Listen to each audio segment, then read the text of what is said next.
Hello everyone, मैं हूँ स्मिता और स्वागत है आपका स्मिता स्टाइल में। आज मैं आप लोगों के साथ एक बहुत ही सुंदर अंगरखा पैटर्न पेपलम टॉप की कटिंग और स्टिचिंग शेयर करने वाली हूँ। ये एक रैप स्टाइल ड्रेस होने वाली है, तो आप इसे अपने फिटिंग के अकॉर्डिंग एडजस्ट कर सकते हैं। और इसको जो रैप करने का तरीका है बहुत ही यूनिक है, बहुत ही कंफर्टेबल ये ड्रेस बनने वाली है। तो आप लोग वीडियो को लास्ट तक देखिएगा और हाँ, वीडियो पसंद आए तो प्लीज़ लाइक करना मत भूलिएगा। चलिए वीडियो स्टार्ट करते हैं। सबसे पहले फैब्रिक देख लेते हैं। तो इसको बनाने के लिए मैंने ये क्रेप का फैब्रिक लिया है और ये मैंने 1.5 मीटर लिया है। आपको ध्यान देना है कि आपको थोड़ा सा जो सॉफ्ट फ्लोई फैब्रिक होता है उसे यूज़ करना है, उससे इसका फॉल बहुत ही सुंदर आएगा। और ये मैं मीडियम साइज़ के लिए बना रही हूँ, तो इसे मैंने 1.5 मीटर लिया है। लेकिन अगर आप प्लस साइज़ के लिए बनाएंगे तो आपको 2 मीटर फैब्रिक की रिक्वायरमेंट होगी। अब अपनी कटिंग स्टार्ट करेंगे। तो अपर पार्ट के लिए मैंने ये 2 पीस में फैब्रिक कट किया है, फ्रंट और बैक के लिए अलग अलग। अब ये जो छोटा वाला फैब्रिक है इससे हम अपना बैक का पीस बनाएंगे।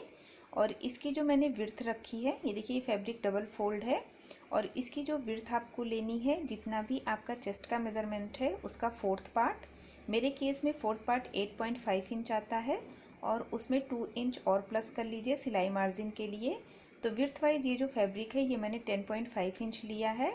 और लेंथ जितनी भी आपको अपनी चोली की तैयार लेंथ रखनी है उसमें 1 इंच प्लस करके लेना है। मेरी तैयार लेंथ 14 इंच है, तो यहाँ पे मैंने 15 इंच लंबा फैब्रिक कट किया है। इसके बाद ये देखिए, ये जो बड़ा वाला पीस है ये हमारा फ्रंट का पीस है और इसको हमें बैक के पीस से बड़ा कट करना है। अब मैं इसका मेज़रमेंट आपको बताती हूँ। अब ये जो बैक का पीस है इसको हम फ्रंट के ऊपर इस तरीके से रखेंगे और आप देख सकते हैं कि दोनों की लेंथ सेम है। मतलब मैंने लेंथ 15 इंच पे ही कट किया है फ्रंट और बैक दोनों का। लेकिन विड्थ वाइज जो हमारा फ्रंट का पीस है वो बड़ा है, क्योंकि हम इसको अंगरखा पैटर्न में बनाने वाले हैं। तो फ्रंट का पीस एक दूसरे के ऊपर ओवरलैप होकर के आएगा, इसीलिए फ्रंट के पीस को हमें थोड़ा सा बड़ा कट करना है। तो यहाँ पे 4 इंच मैंने फ्रंट के पीस को बैक के पीस से बड़ा कट किया है।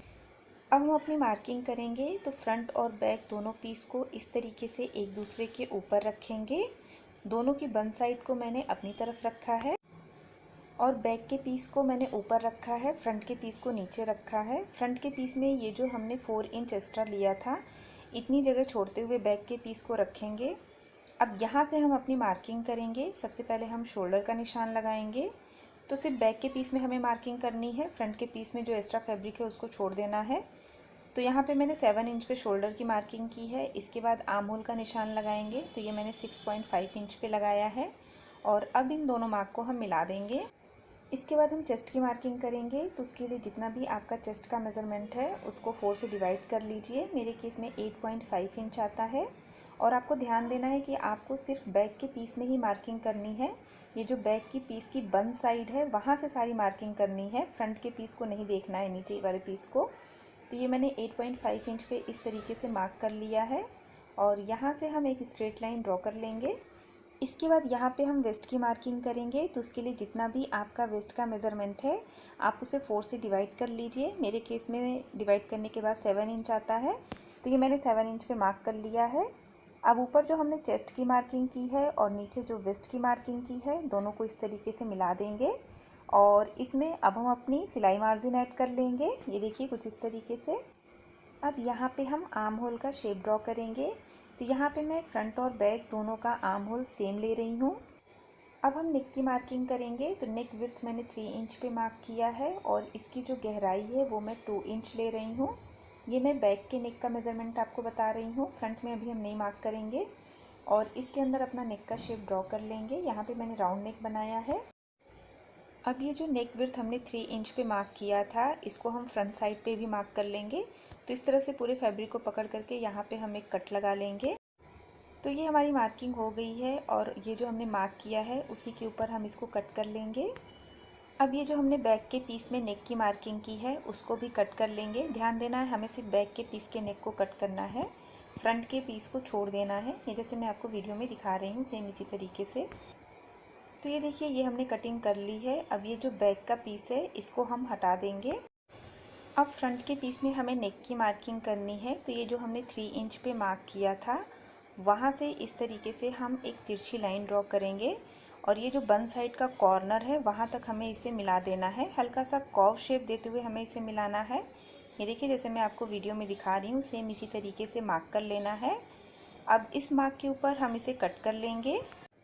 तो ये फ्रंट के पीस की कटिंग हो गई है और ये दोनों पीस एक दूसरे के ऊपर इस तरीके से ओवरलैप होकर के आएगा। ये देखिए कुछ इस तरीके से। और ये इसका बैक का पीस है, ये देखिए ये इसके ऊपर इस तरीके से आएगा। तो ये हमारे फ्रंट और बैक की कटिंग हो गई है। अब इसको हम साइड में रखेंगे और जो बचा हुआ फैब्रिक है अब उसमें हम घेरे को कट करेंगे। तो ये देखिए इस तरह से इसको मैंने 2 फोल्ड करके रखा हुआ है और अब यहाँ से हम इसको इस तरीके से ट्रायंगल शेप में फ़ोल्ड करेंगे, जैसे हम अपने अम्ब्रेला की कटिंग करते हैं सेम उसी तरीके से। अब यहाँ पे हम वेस्ट की मार्किंग करेंगे, तो उसके लिए जितना भी आपका वेस्ट का मेज़रमेंट है आप उसे 4 से डिवाइड कर लीजिए। तो मेरे केस में 4 से डिवाइड करने के बाद 7 इंच आता है और इसमें 2 इंच हम और प्लस करेंगे। वो मैं क्यों कर रही हूँ वो मैं आगे आपको बताऊँगी। तो ये हो जाएगा 9 इंच। अब इस तरीके से मेजरिंग टेप को रखेंगे और जहाँ पे भी 9 इंच आएगा वहाँ पे पहले हम मार्क कर लेंगे। तो ये देखिए यहाँ पे 9 इंच आ रहा है, ये मैंने मार्क कर लिया। इसके बाद मेजरिंग टेप को इस तरीके से कॉर्नर पे रखेंगे और ये जो हमने 9 इंच पे मार्क किया है देखेंगे कहाँ आ रहा है। तो ये देखिए ये 11.5 इंच पे आ रहा है। अब इसी तरह से मेजरिंग टेप को कॉर्नर पे रखते हुए एक कॉर्नर से दूसरे कॉर्नर तक हमें 11.5 इंच पे मार्क कर लेना है। आप जब भी वेस्ट की मार्किंग कीजिए इसी तरीके से कीजिए, आपका बिल्कुल अच्छे से जो घेरा है बिल्कुल इक्वल आएगा। तो आप भी इसी तरह से करिएगा। अब इन सारे डॉट्स को मिला करके हम कर्व लाइन ड्रॉ कर लेंगे। ये हमारे वेस्ट की मार्किंग हो गई। अब ये जो हमने वेस्ट की मार्किंग की है यहाँ से हम लेंथ की मार्किंग करेंगे। तो मेरी तैयार लेंथ है 13 इंच और इसमें 1 इंच और प्लस करके यहाँ पे मैं 14 इंच पे मार्क कर लूँगी। इसके बाद मेजरिंग टिप को वापस से कॉर्नर पे रखेंगे और देखेंगे ये जो हमने 14 इंच पे मार्क किया है वो कहाँ आ रहा है। तो ये 25.5 इंच पे आ रहा है। अब मेजरिंग टेप को इसी तरह से कॉर्नर पे रखते हुए पूरे में हम 25.5 इंच पे मार्क कर लेंगे, जैसे मैं आपको वीडियो में दिखा रही हूँ सेम इसी तरीके से। तो ये हमारी वेस्ट की और लेंथ की मार्किंग हो गई है। अब इसी मार्क के ऊपर हमें इसे कट कर लेना है। तो ये हमारी कटिंग कंप्लीट हो गई है। अब हम स्टिचिंग करेंगे। तो सबसे पहले हम फ्रंट के पीस को कंप्लीट करेंगे। तो यहाँ पे ये जो हमने नेक कट किया है पहले हम नेक बनाएंगे, तो उसके लिए मैंने ये और एक पट्टी कट की है। अब इसको इस तरीके से डबल फोल्ड करके यहाँ पे ये जो हमने नेक कट किया है यहाँ पे इसको इस तरीके से रखेंगे और पूरे में इसे एक बार स्टिच कर लेंगे। दोनों पीस में हमें सेम इसी तरीके से करना है। इसके बाद ये जो बैक का पीस है इसके भी नेक को पहले हम स्टिच करेंगे। तो इसके लिए भी मैंने ये देखिए और एक पट्टी कट की है। अब इसको भी हम इस तरीके से डबल फोल्ड करेंगे और इसके नेक पे स्टिच कर लेंगे, जैसे हम अपना नॉर्मल नेक बनाते हैं सेम इसी तरीके से। ध्यान देना है किसी भी पट्टी को हमें खींच के नहीं लगाना है, बिल्कुल ढीला ढीला ही लगाना है। तो ये देखिए ये जो फ्रंट का पीस है इसमें मैंने इस तरह से ये पट्टी अटैच कर ली है। अब यहाँ पे हम छोटे छोटे से कट्स लगाएंगे ताकि हम इसे ईज़िली बैक साइड पे टर्न कर सकें। अब ये जो पट्टी है इसको पूरा यहाँ से अंदर की तरफ हम इस तरफ फोल्ड कर देंगे। पूरी पट्टी को हमें अंदर की तरफ ही फोल्ड करना है, ये देखिए कुछ इस तरीके से। और इसके ऊपर हमें पीछे से तुरपन कर लेना है और इस तरह से करने के बाद यहाँ पे हम एक बार टॉप स्टिच लगा लेंगे। दोनों पीस को हमें सेम इसी तरह से तैयार करना है। इसी तरीके से ये बैक के पीस को भी हमने स्टिच कर लिया है। अब यहाँ पे भी इसी तरीके से छोटे छोटे से हमें कट्स लगाना है और इसके बाद ये जो पट्टी है इसको बैक साइड पे पूरा टर्न कर लेना है, ये देखिए इस तरीके से। और यहाँ पे भी हमें टॉप स्टिच लगा लेना है, अंदर की तरफ हमें तुरपन कर लेना है। सारे पीस को हमें सेम इसी तरीके से तैयार कर लेना है। तो ये देखिए बैक के पीस को मैंने कंप्लीट कर लिया है, नेक बना लिया है। और ये जो हमारा फ्रंट का पीस है यहाँ पे भी मैंने इसको अंदर से तुरपन करके कंप्लीट कर लिया है, टॉप स्टिच भी लगा लिया है मैंने। दोनों पीस को मैंने तैयार कर लिया है। अब हम तीनों पीस को अटैच करेंगे। तो यहाँ शोल्डर हमें ज्वाइन करना है।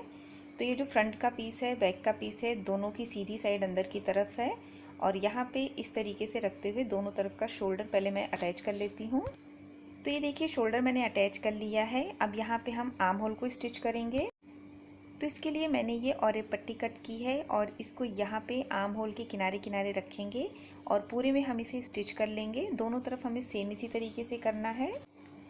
तो ये देखिए पट्टी मैंने यहाँ पे अटैच कर ली है। अब इसके बाद यहाँ पे हम छोटे छोटे से कट्स लगाएंगे और ये जो पट्टी है इसको पूरा बैक साइड पे इस तरीके से हम टर्न कर लेंगे। ये देखिए इस तरह से हमें बैक साइड पे पूरी पट्टी को टर्न कर लेना है। अब यहाँ से इसको एक बार अंदर की तरफ हम फोल्ड करेंगे और इसके ऊपर हम हैंड स्टिच कर लेंगे, तुरपन कर लेंगे इस तरीके से। तो पहले मैं ये कर लेती हूँ। तो ये देखिए आर्म होल को मैंने स्टिच कर लिया है और इसके ऊपर मैंने यहाँ पे टॉप स्टिच भी लगा ली है। दोनों तरफ मैंने सेम इसी तरीके से आर्म होल को स्टिच कर लिया है। अब हम इसकी साइड की स्टिच लगाएंगे। तो उसके लिए सबसे पहले फ्रंट के दोनों पीस को इस तरीके से एक दूसरे के ऊपर हम ओवरलैप करके रखेंगे। इसके बाद ये जो बैक का पीस है इसको यहाँ पे इसके ऊपर रख करके देखेंगे कि दोनों पीस बराबर है कि नहीं। दोनों को हमें इस तरह से एडजस्ट करना है कि फ्रंट और बैक दोनों बराबर आना चाहिए, उतना ही हमें इसको ओवरलैप करना है। और जब ये दोनों बराबर हों तो वहाँ पे इसको इस तरीके से रखते हुए पहले हम पिन से सिक्योर कर लेंगे। तो ये देखिए फ्रंट के पीस को मैंने पिन से सिक्योर कर लिया है। अब इसके ऊपर हम बैक के पीस को रखेंगे और बिल्कुल बराबर से करके यहाँ पे हम साइड की स्टिच लगाएंगे। ध्यान हमें रखना है कि साइड की स्टिच जो हम लगाएंगे उससे हमें कच्ची स्टिच लगाना है, रफ़ स्टिच लगाना है। ऐसा क्यों वो मैं आपको आगे बताऊंगी। तो पहले मैं इसे एक बार रफ़ स्टिच लगा लेती हूँ। इसके बाद हम बेल्ट बनाएंगे। तो इसके लिए मैंने ये एक स्ट्रेट पट्टी कट की है जिसकी विड्थ मैंने 4 इंच रखी है और इसकी लेंथ जितनी मेरे कपड़े की अर्ज थी 42 इंच उतनी पूरी ले ली है। ये देखिए एक पट्टी तो हमें इतनी लंबी कट करनी है और दूसरी पट्टी हमें इससे छोटी कट करनी है। विड्थ वाइज तो दोनों सेम है। ये देखिए इसकी भी विड्थ 4 इंच है लेकिन इसकी लेंथ मैंने कम रखी है। इसकी लेंथ मैंने 26 इंच ली है। ये देखिए यहाँ पे मैंने 26 इंच इसकी लेंथ ली है। तो आपको एक पट्टी लंबी कट करनी है और एक पट्टी छोटी कट करनी है। अब इसे स्टिच करने के लिए इस तरीके से सेंटर से हमें फोल्ड करना है। ये देखिए और यहाँ पे हल्का सा ट्रायंगल शेप में पहले हमें स्टिच करना है यहाँ से और पूरा ऊपर तक बिल्कुल स्ट्रेट हमें स्टिच कर लेना है।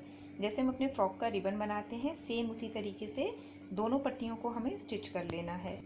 तो ये मैंने दोनों पट्टियों को स्टिच कर लिया है। अब यहाँ पे ये जो हमने ट्रायंगल में स्टिच किया था यहाँ से ये जो एक्स्ट्रा फैब्रिक है इसको पहले हम कट कर लेंगे और इसको पलट लेंगे जैसे हम अपनी डोरी को पलटते हैं।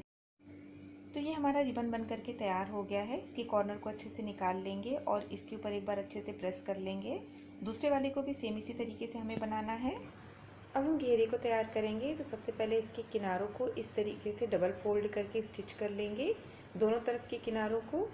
इसके बाद नीचे के रॉयजेस को भी हेम करने के लिए यहाँ पे भी इसको हम डबल फोल्ड करके स्टिच कर लेंगे। तो ये देखिए ये मैंने इसे स्टिच कर लिया है। दोनों तरफ के किनारों को डबल फोल्ड करके स्टिच किया है और नीचे के रॉयजेस को भी डबल फोल्ड करके यहाँ पे मैंने स्टिच कर लिया है। अब इसको हम अपने अपर पार्ट में अटैच करेंगे और ये मैंने अपर पार्ट को भी साइड की स्टिच लगा करके तैयार कर लिया है। अभी हमने रफ स्टिच लगाई है। अब ये देखिए ये जो अपर पार्ट है इसमें दोनों पीस फ्रंट का एक दूसरे के ऊपर इस तरह से ओवरलैप होकर के आ रहा है और जो हमारा घेरा है वो पूरे में अटैच होगा, मतलब वो भी एक दूसरे के ऊपर ओवरलैप होगा। इसीलिए मैंने उसे 2 इंच एक्स्ट्रा कट किया था वेस्ट लाइन से। अब ये जो अपर पार्ट है इसको इस तरीके से रखेंगे और इसके ऊपर जो हमने घेरा तैयार किया है उसको रखेंगे और दोनों की वेस्ट लाइन को इस तरीके से मिलाते हुए पूरे में हमें स्टिच कर लेना है। आप चाहें तो इसे पहले पिन से सिक्योर कर लीजिए। तो ये मैंने अपर पार्ट को और घेरे को वेस्ट लाइन से स्टिच कर लिया है और ये हमारा टॉप कुछ इस तरीके से दिखाई दे रहा है। अब इसमें हम बेल्ट अटैच करेंगे। तो दोनों तरफ के किनारों पे हमें बेल्ट अटैच करना है। ये देखिए यहाँ पे हमें बेल्ट अटैच करना है और दूसरी तरफ का जो किनारा है वहाँ पे भी हमें बेल्ट अटैच करना है। अब मैं आपको बताती हूँ कि इसे अटैच करना है। तो पहले हम इसको इस तरीके से खोल के रख लेंगे और ये जो हमने वेस्ट लाइन से स्टिच किया है, ये जो स्टिच है इसके ऊपर से हमें बेल्ट को इस तरीके से रखना है और यहाँ पे स्टिच करना है। तो पहले मैं इससे पिन से बेल्ट को सिक्योर कर ले रही हूँ। ये देखिए इस तरह से मैंने इसको बेल्ट को सिक्योर कर लिया है और दूसरी तरफ के किनारे पे भी सेम इसी तरीके से हमें करना है। ये देखिए यहाँ पे भी ये जो हमने वेस्ट लाइन पे स्टिच किया है इसके ऊपर हम बेल्ट को रखेंगे और यहाँ भी इसको पहले हम पिन से सिक्योर कर लेंगे और इसके ऊपर हम स्टिच कर लेंगे। तो ये देखिए ये बेल्ट हमने बना ली है। अब इसको टाई अप कैसे करेंगे, ये इसमें एक ट्विस्ट है क्योंकि इस तरह से जब हम इसको टाई अप करेंगे तो ये बिल्कुल लूज़ आएगा। तो आपको याद होगा कि मैंने साइड की स्टिच को आपको कच्ची स्टिच लगाने के लिए बोला था। तो ये जो हमने लंबी वाली बेल्ट लगाई है उसके जस्ट अपोजिट ये जो हमने साइड की स्टिच लगाई है अपर पार्ट में, यहाँ पे ये जो वेस्ट लाइन है इससे ऊपर, ये देखिए ये जो वेस्ट लाइन है इससे ऊपर यहाँ पे हमें जितनी चौड़ी हमारी बेल्ट है उतनी सिलाई हमें खोल लेनी है, लगभग 1.5 इंच जितना। ये देखिए इतनी सिलाई खोलनी है कि ये बेल्ट इसके अंदर से इस तरीके से बाहर की तरफ आ जाए। ये देखिए मैंने खोल लिया है और ये बेल्ट इस तरह से इसके अंदर से बाहर की तरफ आ जा रहा है। अब देखिए यहाँ तक हमें इसे स्टिच करना है, क्योंकि इसके नीचे मैंने इसे खुला हुआ छोड़ा है और ब्रेस्ट लाइन से ये ज्वाइंट है तो एक होल सा बन गया है। अब यहाँ तक हम अपनी पक्की स्टिच लगा लेंगे। दोनों तरफ अब हम पक्की स्टिच लगा लेंगे साइड की स्टिच में। तो पहले मैं ये कर लेती हूँ। तो ये देखिए यहाँ तक हमने पक्की स्टिच लगा ली है और ये इतनी दूर मैंने छोड़ दिया है। ये देखिए इस तरह से होल बन गया है जिसके अंदर से हम अपने बेल्ट को पास करेंगे। अब यहाँ पे इसको थोड़ा सा फिनिशिंग देने के लिए जैसे हम अपना चौक बनाते हैं सेम उसी तरह से हमें यहाँ पे स्टिच करना है, लेकिन ये स्पेस थोड़ी सी कम है तो इसे हम हैंड स्टिच करेंगे। तो यहाँ पे अंदर की तरफ एक बार मैं इसे फोल्ड करूँगी और यहाँ पे इस तरीके से हाथ से ही मैं तुरपन कर लूँगी। तो ये सब करके फिर मैं इसका फाइनल लुक आपको दिखाती हूँ। तो ये है हमारे टॉप का फाइनल लुक। ये देखिए कुछ इस तरीके से हमारा टॉप बन करके तैयार हुआ है और यहाँ साइड में ये देखिए ये मैंने ये होल बनाया है। अब इसे पहनेंगे कैसे वो मैं आपको बताती हूँ। तो ये जो बड़ा वाला रिबन हमने लगाया था, बड़ी वाली बेल्ट हमने लगाई थी, इसको देखिए इसके सामने ही मैंने होल बनाया है। इसको यहाँ से इस तरीके से अंदर की तरफ डालेंगे। ये देखिए कुछ इस तरीके से। अब इसको यहाँ से पीछे से घुमाते हुए हमें लाना है वेस्ट लाइन पे। ये देखिए इस तरह से वेस्ट लाइन पे इसे हमें पीछे से रैप करना है और यहाँ साइड में लाने के बाद ये जो हमने दूसरा रिबन बनाया है उसके साथ यहाँ पे इसको हम टाई अप कर लेंगे। आप अपनी फिटिंग के अकॉर्डिंग इसको ढीला या टाइट यहाँ पे टाई अप कर सकते हैं। और ये देखिए ये हमारा टॉप बन करके तैयार हो गया है। आपको मेरी ये वीडियो कैसी लगी कमेंट करके ज़रूर बताइएगा। वीडियो पसंद आया हो तो प्लीज़ लाइक करिएगा और अभी तक आप लोग मुझे इंस्टाग्राम पे फॉलो नहीं कर रहे हैं तो प्लीज़ फॉलो कीजिए। और वहाँ पे अगर आप ये ड्रेस बनाते हैं तो इसकी पिक मेरे साथ ज़रूर शेयर कीजिएगा। मैं कम्युनिटी में पोस्ट करूँगी आपके नाम के साथ। तो फिर मिलते हैं नेक्स्ट वीडियो में, तब तक के लिए बाय बाय।